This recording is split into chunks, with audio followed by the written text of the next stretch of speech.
الحمد لله نحمده ونستعينه ونستغفره ونؤمن به ونتوكل عليه ونعوذ بالله من شرور أنفسنا ومن سيئات أعمالنا من يهده الله فلا مضل له ومن يضلل فلا هادي له وأشهد أن لا إله إلا الله وحده لا شريك له وأشهد أن سيدنا وسندنا ونبينا وحبيبنا ومولانا محمدا عبده ورسوله صلى الله تعالى عليه وعلى آله وأصحابه وبارك وسلم تسليما كثيرا. أما بعد، فأعوذ بالله من الشيطان الرجيم. بسم الله الرحمن الرحيم. وما أصابكم من مصيبة فبما كسبت أيديكم ويعفو عن كثير.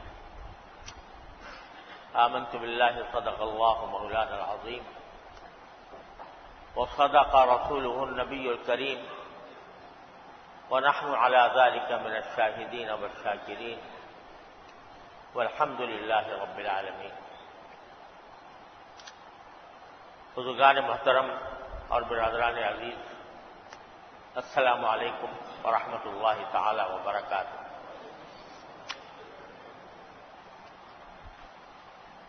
آج کل ساری دنیا میں ایک وبا کا بڑا چرچا ہے. کورونا وائرس دنیا کے بہت سے ملکوں میں پھیلا ہوا ہے اور اس کے لیے مختلف ملکوں میں مختلف احتیاطی تدبیریں اختیار کی جا رہی ہیں. اس سلسلے میں کچھ گزارشات آپ حضرات کی خدمت میں عرض کرنی ہے. پہلی بات تو یہ ہے کہ یہ اس قسم کے امراض، یہ وبائیں جو دنیا میں آتی ہیں وہ بلا وجہ نہیں آتی. اللہ تبارک و تعالی کی مشیت کے بغیر اس کائنات میں کوئی پتا نہیں ہل سکتا. لہذا ان وباؤں کا آنا بھی اللہ تبارک و تعالی کی مشیت کا حصہ ہے اور اس کی حکمت کا تقاضا ہے. بہت سی اس میں مصلحتیں ہوتی ہیں جن میں سے بہت سیوں کو ہم جانتے بھی نہیں، سمجھ بھی نہیں سکتے. لیکن ایک چیز ایسی ہے جو قرآن کریم نے بیان فرمائی ہے. وہی آیت جو میں نے ابھی آپ کے سامنے پڑھی، اس میں باری تعالیٰ فرماتے ہیں وما اصابکم من مصیبت فبما کسبت ایدیکم. تم پر جو کچھ مصیبتیں بھی آتی ہیں وہ سب تمہارے اپنے اعمال کے نتیجے میں آتی ہیں. وَيَعْفُو عَنْ كَثِيرٍ، اور بہت سی تمہارے اعمال کو تو باری تعالیٰ معافی کر دیتے ہیں، ان سے درگزر کرتے ہیں. اور ایک آیت کریمہ میں باری تعالیٰ نے ارشاد فرمایا کہ اگر اللہ تبارک و تعالی انسان کے تمام گناہوں اور تمام خطاؤں کے اوپر گرفت کرنے لگتا تو زمین کے اوپر کوئی جانور چرنے والا باقی نہ رہتا، کوئی انسان بھی باقی نہ رہتا. اگر ہماری ساری خطاؤں پر اللہ تعالیٰ پکڑ کرنے لگتے الیاذ باللہ تو دنیا میں کوئی انسان باقی نہ رہتا. لیکن اسی آیت میں فرمایا کہ وَيَعْفُو عَنْ كَثِيرٍ، تمہارے بہت سے گناہوں کو تو اللہ درگزر ہی کرتا رہتا ہے کہ چلو جانے دو. لیکن کبھی کبھی پکڑ بھی کر لیتا ہے۔ تو یہ وبائیں جو ہیں یہ بھی اس مصیبت میں داخل ہیں جس کا ذکر قرآن کریم نے فرمایا وما اصابکم من مصیبت فبما کسبت ایدیکم، جو مصیبت بھی تم کو پہنچتی ہے وہ تمہارے اعمال کے نتیجے میں پہنچتی ہے۔ جب یہ بات ہے تو پھر بندے کا کام کیا ہے؟ جب اس کو کوئی مصیبت پیش آئے تو سب سے پہلے تو اس کو اللہ جل جلالہ کی طرف متوجہ ہونا چاہیے، استغفار کرنا چاہیے، اپنے گناہوں سے توبہ مانگنی چاہیے، اللہ تعالیٰ ہی سے رجوع کرنا چاہیے کہ یا اللہ جو کچھ مصیبت آئی ہے وہ ہمارے اپنے اعمال کے نتیجے میں ہے، لہذا یا اللہ ہمیں معاف فرما دیجئے اور اس تکلیف کو یا اس مصیبت کو ہم سے دور فرما دیجئے۔ پہلا کام تو سب سے پہلے یہ ہے مصیبت، کسی مصیبت میں وبا بھی ایک مصیبت ہے، تو اس وبا کے اندر بھی پہلا کام جو ہر مسلمان کو کرنا چاہیے اور کرتے رہنا چاہیے وہ ہے استغفر اللہ ربی من کل ذنب واتوب الیہ۔ اے اللہ میں جو کچھ گناہ مجھ سے سرزد ہوئے ہیں، اے اللہ میں ان سے آپ کی بارگاہ میں معافی مانگتا ہوں، اور یہ دعا بھی کرتے ہیں اللہم ارفع عنا البلاء والوباء، اے اللہ ہم سے اس مصیبت کو بھی دور کر دیجئے اور اس وبا کو بھی دور کر دیجئے۔ اللہم ارفع عنا البلاء والوباء چھوٹا سا جملہ ہے، اور لا الہ الا انت سبحانک انی کنت من الظالمین، اس کی کثرت ہونی چاہیے۔ چلتے پھرتے اٹھتے بیٹھتے اللہ تبارک و تعالیٰ کی بارگاہ میں یہ استغفار استغفر اللہ ربی من کل ذنب واتوب الیہ، اور لا الہ الا انت سبحانک انی کنت من الظالمین، اور اللہم ارفع عنا البلاء والوباء، اللہم ارفع یا اللہم ارفع عنا البلاء والوباء، اے اللہ ہم سے اس وبا کو اور اس مصیبت کو اٹھا لیجیے۔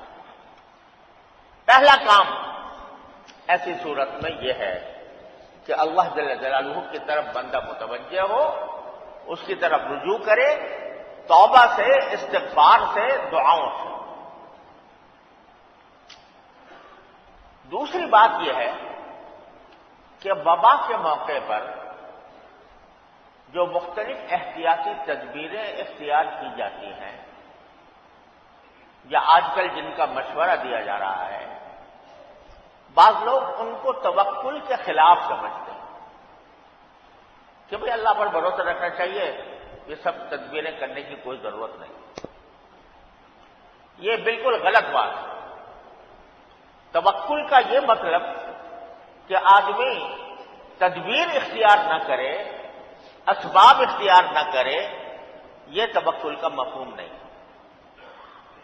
رسول کریم سرور دو عالم صلی اللہ علیہ وسلم نے ہمیں یہ سکھایا کہ جو بھی تدبیر ہو اس کو اختیار کرنا چاہیے،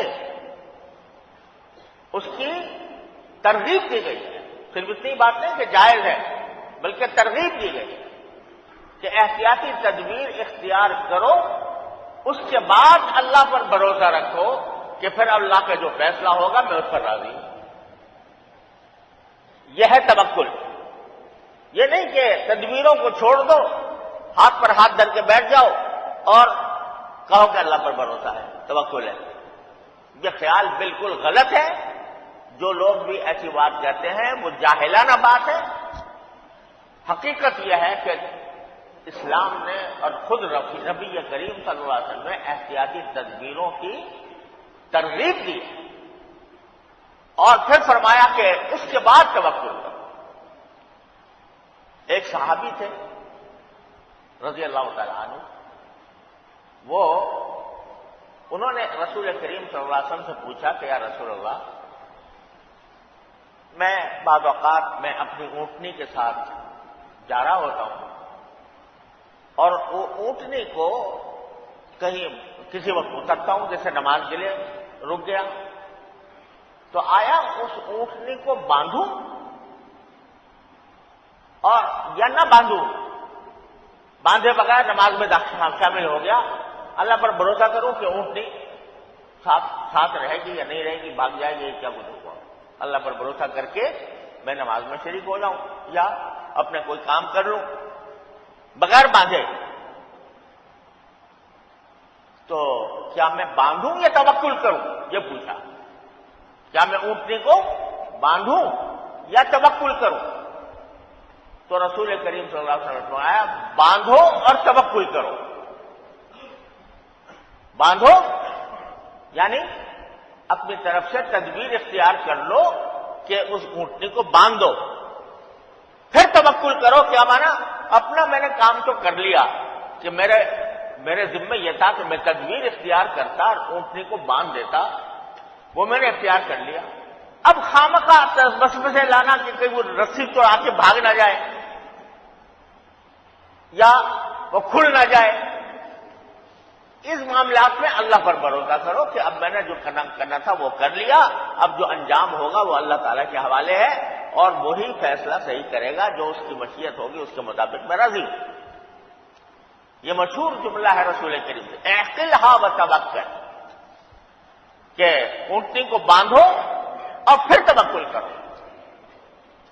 سارے احکام میں رسول کریم صلی اللہ علیہ وسلم نے اس بات کو مد نظر رکھا ہے۔ وبا کے معاملے میں بھی طاعون، پہلے زمانے میں طاعون کی وبا پھیلتی تھی والعیاذ باللہ، اس میں بیک وقت بستیاں کی بستیاں اجڑ جاتی تھیں۔ اردن کے قریب ایک شہر ہے امواس، اس کا نام ہے، حضرت فاروق اعظم رضی اللہ تعالیٰ عنہ کے زمانے میں وہاں طاعون پھیلا اور وہاں سے امواس سے نکل کر پورے شام کو گھیر لیا اس نے۔ آج تو شام صرف سوریا کو کہا جاتا ہے، اس زمانے میں شام میں اردن بھی داخل تھا، لبنان بھی داخل تھا، فلسطین بھی داخل تھا، سوریا بھی داخل تھا، یہ پورا علاقہ شام کا علاقہ، سارا شام کا علاقہ وہ طاعون کی لپیٹ میں آ گیا۔ اب بھی اگر کوئی اردن جائے تو حضرت ابو عبیدہ بن جراح رضی اللہ تعالیٰ عنہ کا مزار ہے، اس کے برابر میں بڑا قبرستان ہے، اس میں سینکڑوں صحابہ کرام اس طاعون کے اندر ان کی وفات ہوئی ہے۔ خود ابو عبیدہ بن جراح رضی اللہ عنہ کی وفات بھی اسی میں ہوئی، حضرت معاذ بن جبل اسی میں ان کا انتقال ہوا، حضرت زرار بن ازور رضی اللہ عنہ کا انتقال بھی اسی میں ہوا۔ طاعون پھیل گیا۔ اللہ تعالیٰ کا کرنا ایسا ہوا کہ طاعون پھیلنے سے پہلے حضرت فاروق اعظم رضی اللہ تعالیٰ عنہ شام کے دورے پر جا رہے تھے، روانہ ہو گئے تھے مدینہ منورہ سے۔ ابھی آدھا سفر طے ہوا تھا، آدھا باقی تھا، تو وہاں آپ کو یہ اطلاع ملی کہ شام میں تو طاعون پھیلا ہوا ہے۔ اب اس طاعون کے اندر ہمیں جانا چاہیے، حضرت عمر کو اپنا سفر جاری رکھنا چاہیے۔ بیت المقدس جا رہے تھے، ایک بڑے اہم کام کے لیے تشریف لے جا رہے تھے، تو وہاں اب اچانک اطلاع ملی کہ وہاں طاعون پھیلا ہوا ہے، تو سوال پیدا ہوا کہ حضرت فاروق اعظم آگے جائیں یا واپس لوٹ جائیں؟ تو صحابہ کرام کے درمیان اس معاملے میں مشورہ ہوا اور اس میں رائے کا اختلاف ہو گیا۔ بعض حضرات کہتے تھے بھئی حضرت فاروق اعظم ایک دینی کام کے لیے نکلے ہوئے ہیں، ایک دینی فریضہ ہے جس کو ادا کرنے کے لیے جا رہے ہیں، تو اس واسطے اس کو محض اس وجہ سے نہیں روکنا چاہیے کہ وہاں طاعون پھیلا ہوا ہے، طاعون سے کوئی مرتا ہے یا نہیں مرتا یہ تو اللہ کا فیصلہ ہے، لہذا ہمیں توکل کر کے جانا چاہیے شام۔ دوسرے صحابہ کرام یہ کہہ رہے تھے کہ بھئی رسول کریم صلی اللہ علیہ وسلم نے تدبیریں اختیار کرنے کا حکم دیا ہے. امیر المومنین ہیں، ان کی بنیاد پر ساری اسلامی دنیا چل رہی ہے. اگر خدا نہ خواستہ انہیں کچھ ہو گیا شام کے اندر جا کر تو ہمارا تو بڑا نقصان ہو جائے گا. لہذا ہمیں حضرت امیر المومنین کو روکنا چاہیے کہ واپس جائیں. حضرت فاروق اعظم بھی تردد میں آ گئے. صحابہ کرام کی دو رائے ہو رہی. تو اب ہر چیز میں حضرات صحابہ کرام کو یہ فکر ہوتی تھی کہ اس معاملے میں رسول کریم صلی اللہ علیہ وسلم کی ہدایت کیا ہے. تو جس مجلس میں یہ مشورہ ہو رہا تھا اس میں حضرت عبد الرحمن ابن عوف رضی اللہ تعالیٰ عنہ جو عشر مبشرہ میں سے ہیں وہ موجود نہیں تھے. تھوڑی دیر کے بعد وہ آ گئے. تو حضرت فاروق اعظم نے ان سے پوچھا کہ بھائی یہ مشورہ ہو رہا ہے کہ آگے جائیں کہ نہ جائیں اور ہمیں آگے جانا چاہیے یا نہیں جانا چاہیے. اس بارے میں کچھ رسول کریم صلی اللہ علیہ وسلم کا کوئی ہدایت آپ کے علم میں ہے کہ حضور نے کچھ بات فرمائی ہو ایسا وقت؟ عبد الرحمن بن عوف نے فرمایا ہاں مجھے یاد ہے. مجھے یاد ہے کہ رسول کریم صلی اللہ علیہ وسلم نے یہ ارشاد فرمایا تھا کہ جس علاقے میں طاعون پھیلا ہوا ہو، جو لوگ وہاں اس شہر میں ہیں، جہاں اس جگہ پر ہیں جہاں پر کہ طاعون پھیلا ہوا ہے، وہ وہاں سے باہر نہ نکلے، اور جو لوگ باہر ہیں وہ طاعون کے علاقے میں اندر نہ جائیں. یہ میں نے خود سنا ہے رسول کریم صلی اللہ علیہ وسلم. حضرت فاروق اعظم نے کہا بس فیصلہ ہو گیا. ہم ابھی شام میں داخل نہیں ہوئے، باہر ہیں. تو رسول کریم صلی اللہ علیہ وسلم نے یہ فرمایا تھا، حضرت عبد الرحمن بن عوف روایت کر رہے ہیں، یہ فرمایا تھا کہ اگر باہر ہو تو اندر نہ جاؤ، اندر ہو تو باہر نہ آؤ. لہذا اب ہم واپس جائیں گے، ہم شام نہیں جائیں گے، واپس جائیں گے. حضرت ابو عبیدہ بن جراح رضی اللہ تعالیٰ عنہ جو شام کے گورنر تھے، وہ حضرت عمر کے استقبال کے لیے آئے ہوئے تھے. انہوں نے فاروق اعظم سے کہا کہ یا امیر المومنین هل تفر من قدر اللہ، کیا آپ اللہ کی تقدیر سے بھاگنا چاہتے ہیں؟ اللہ تعالیٰ کی اگر تقدیر یہ ہے کہ آپ وہاں جا کر طاعون میں مبتلا ہوں تو اس پر راضی ہونا چاہیے. بھاگتے کیوں ہیں؟ بھاگتے کیوں ہیں اللہ کی تقدیر سے؟ کہ کیا خوبصورت جواب دیا فاروق اعظم رضی اللہ عنہ نے کہ ہاں ہم اللہ کی تقدیر سے اللہ کی تقدیر ہی کی طرف بھاگنا چاہتے ہیں. یعنی وہ اللہ کی تقدیر ہے تو ہمارا واپس جانا بھی اللہ کی تقدیر ہے، تو ہم واپس جائیں گے. چنانچہ فاروق اعظم واپس تشریف لیں گے. اب آپ اندازہ کیجئے کہ کتنا حکم رسول کریم صلی اللہ علیہ وسلم کا، یہ کوئی معمولی حکم نہیں ہے. تدبیر کی یا جتنی بھی وباؤں کی تدبیریں ہوتی ہیں ان میں سب سے اہم تدبیر یہ ہے کہ جو طاعون میں مبتلا ہے وہ باہر نہ نکلیں، جو باہر ہے وہ اندر نہ جائیں. یہ رسول کریم صلی اللہ علیہ وسلم کی تعلیم ہے. اور عجیب بات یہ ہے کہ رسول کریم صلی اللہ علیہ وسلم نے طاعون میں مرنے کی فضیلت بہت بیان کرتا ہے. کوئی اگر کسی کو طاعون کی گٹھلی نکل آئے اور اسی میں اس کا انتقال ہو جائے تو اس کو شہید قرار دیا، بڑی فضیلت بیان کی. لیکن بچنے کی تدبیر بھی ہے کہ بھائی تم خود سے اختیار نہ کرو، کوئی ایسا کام نہ کرو کہ جو تمہیں اس وبا کے اندر مبتلا کر دے. ایک بات مرتبہ لوگوں میں یہ غلط فہمی ہے کہ اسلام جو ہے بیماری لگنے کا قائل نہیں ہے. ایک سے بیماری دوسرے کو لگتی ہے، اس کا اسلام میں تصور نہیں ہے. یا اسلام اس بات کا انکار کرتا ہے کہ ایک آدمی کی بیماری دوسرے کو لگتی ہے. یہ خیال بالکل غلط ہے. اسلام جو جاہلیت کے زمانے میں ایک عقیدہ تھا، عقیدہ یہ تھا کہ بیماری لازماً لگے گی. ایک آدمی اگر بیمار ہوا تو اس کی بیماری لازماً دوسرے کو لگے گی، ہر حالت میں لگے گی۔ اس کی آپ نے تردید فرمائی کہ یہ کوئی ضروری نہیں ہے کہ ایک آدمی کی بیماری ضرور دوسرے کو لگے، لیکن لگ سکتی ہے، اس کی نفی نہیں فرمائی، بلکہ ایک حدیث میں فرمایا فر من المجذوم فرارک من الاسد، اگر کسی شخص کو کوڑ کی بیماری ہو گئی ہو تو تم اس سے اس طرح بھاگو اس سے جیسے کہ شیر سے بھاگتے ہو۔ تدبیر بتائیے کہ اس کے قریب نہ جاؤ، کیونکہ احتمال ہے کہ اس کی بیماری ہمیں لگ جائے گی۔ یہ جو لوگوں میں مشہور ہے کہ بیماری لگنے کو حضور اقدس صلی اللہ علیہ وسلم نے اس کا انکار کیا ہے، یہ بات صحیح نہیں ہے۔ ہاں یہ بات صحیح ہے کہ یہ کہنا کہ ضرور لگے گی ایک کی بیماری دوسرے کو، یہ ہے منع، جس کی تدبیر لا عدوہ، جس کو قرآن حدیث میں رسول کریم صلی اللہ علیہ وسلم فرمایا، اس کے معنی یہ ہے۔ لیکن اسباب کے درجے میں بھئی ایک کے جراثیم دوسرے کے جراثیم میں منتقل ہو جائیں تو اس کی نہ شریعت نے کوئی نفی کی ہے، نہ رسول کریم صلی اللہ علیہ وسلم نے نفی کی، بلکہ یہ تدبیر بتائی کہ وبا سے بچنے کی تدبیر یہ ہے کہ وہاں اس علاقے میں مت جاؤ۔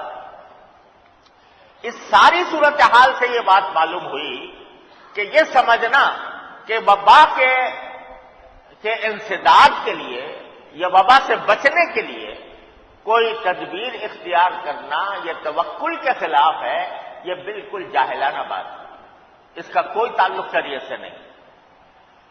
تدبیریں اختیار کرنے کی تاکید فرمائی گئی، اپنی طرف سے تدبیریں اختیار کرو، پھر اگر آ جائے تو اللہ کی مشیت ہے، راضی رہو اس کو، لیکن تدبیریں جو کچھ بھی ہیں وہ اختیار کرنے میں کوئی مذائقہ نہیں۔ آج کل بھی اس وبا سے بچنے کی مختلف تدبیریں بیان کی جا رہی ہیں، ان میں سے جتنی جائز تدبیریں ہیں ان پر عمل کرنا چاہیے، اور انسداد کا جو راستے ہیں وہ اختیار کرنے چاہیے۔ مثلا یہ کہا جا رہا ہے کہ بھئی ہر تھوڑی دیر کے بعد پانی ضرور پینا چاہیے تاکہ اس سے بچے آدمی۔ اسی طرح اگر یہ کہا جا رہا ہے کہ بھئی کوئی اگر اندیشہ ہو کہ زیادہ پھیل گئی ہے تو وہ ہاتھ ایک دوسرے سے ملانے سے پرہیز کرو، تو کوئی حرج نہیں، پرہیز کرنا چاہیے۔ ایسے مواقع پر یہ یاد رکھیے، ایسے مواقع پر اگر حکومت کی طرف سے کوئی پابندی عائد کی جاتی ہے کہ بھائی تم مصافحہ نہ کرنا، مصافحہ حرام ہو جائے گا،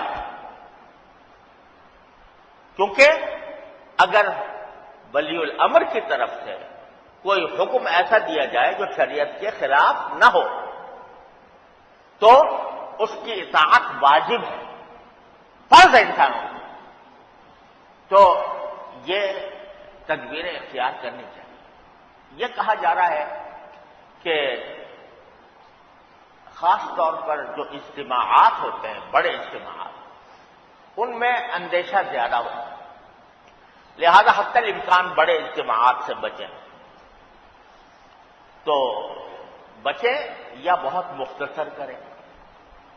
اب کچھ اجتماعات تو ایسے ہیں جن کی کوئی ضرورت ہی نہیں ہے، شرعاً کوئی ضرورت ہی نہیں، شادی بیاہ کے اجتماعات ہیں اور اس قسم کے ہیں، تو اب جب کہ یہ وبا پھیل رہی ہے اور سنا ہے کہ یہ بہت تیزی سے پھیلتی ہے، تیزی سے ابھی اگرچہ چند کیس سامنے آئے ہیں لیکن بہت تیزی سے پھیل رہی ہے، کسی ملک میں ایک دم سے 1-2 سے لے کر ہزاروں تک نوبت پہنچ جاتی ہے، تو جن اجتماعات کی ضرورت نہیں ہے، کوئی خاص شرعی ضرورت نہیں ہے، ان سے پرہیز کیا جائے۔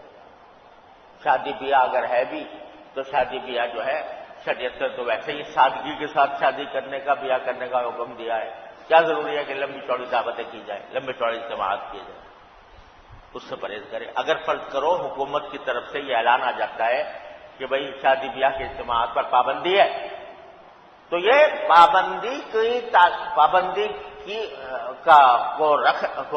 کے اوپر عمل کرنا شرعاً بھی واجب ہو جائے گا اگر ایسا حکم آتا ہے۔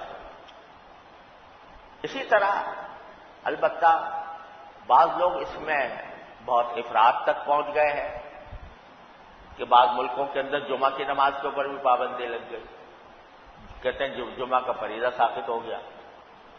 یہ بات تو صحیح نہیں ہے، جمعہ ایک فریضہ ہے، اور جمعہ جو ہے وہ بھی ایک وبا کو دور کرنے کا ذریعہ ہے۔ جب آپ جمعہ میں آئیں گے اور نماز پڑھیں گے، اللہ تعالی سے دعا کریں گے، تو یہ بھی ایک تدبیر ہے اس کو دور کرنے کی، لیکن جتنا ضروری ہے اتنا ہی رکھیں۔ زیادہ لمبا کرنے سے اگر منع کیا جائے تو اس کی بھی پابندی کرنی چاہیے۔ مثلا یہ کہ کوئی ضروری نہیں ہے کہ جہاں جمعہ پڑھا ہے سنتیں بھی وہیں پڑھی جائیں، سنتیں گھر سے پڑھ کے آئیں اور نماز کے بعد اپنے گھر میں جا کے سنت پڑھیں، وضو گھر سے کر کے آئیں، وضو کے اوپر مجمع نہ ہو، وضو گھر سے کر کے آئیں، اور جو خاص طور سے بیت الخلا وغیرہ ہوتے ہیں ان سب سے کہیں اپنے گھر میں فارغ ہو کر آئیں تاکہ یہاں پر اجتماع زیادہ نہ ہو۔ اور پھر نماز کو اور خطبے کو اگر مختصر کر دیا جائے تو بھی کوئی حرج نہیں ہے۔ اگر یہ کہا جاتا ہے تدبیر کے طور پر، مجھے نہیں معلوم، لیکن اگر کہا جاتا ہے تو اس پر عمل کرنا چاہیے۔ اگر یہ کہا جائے کہ نماز جمعہ سے پہلے جیسے میں آج تقریر کر رہا ہوں اس کے اوپر پابندی لگا دی جاتی ہے کہ بھئی ایسی تقریریں نہ کرو، تو نہیں کرنی چاہیے، کیونکہ وہ حاکم کا ایک ایسا حکم ہے جو مصلحت پر مبنی ہے۔ لیکن جمعہ کو کوئی پابندی لگائے کہ جمعہ ہی نہ پڑھو، بعض ملکوں سے مجھے پتہ چلا ہے، خود اسلامی ملکوں سے، کہ وہاں پر جمعہ یہ فتویٰ دے دیا گیا ہے کہ جمعہ کی فرضیت ہی ساقط ہو گئی، جمعہ پڑھنے کی ضرورت نہیں، گھر میں جا کے ظہر کی نماز پڑھو۔ یہ بات میرے صحیح نہیں ہے، جمعہ ہونا چاہیے، لیکن اس کے اندر جتنی احتیاطی تدبیریں ہو سکتی ہیں وہ اختیار کریں۔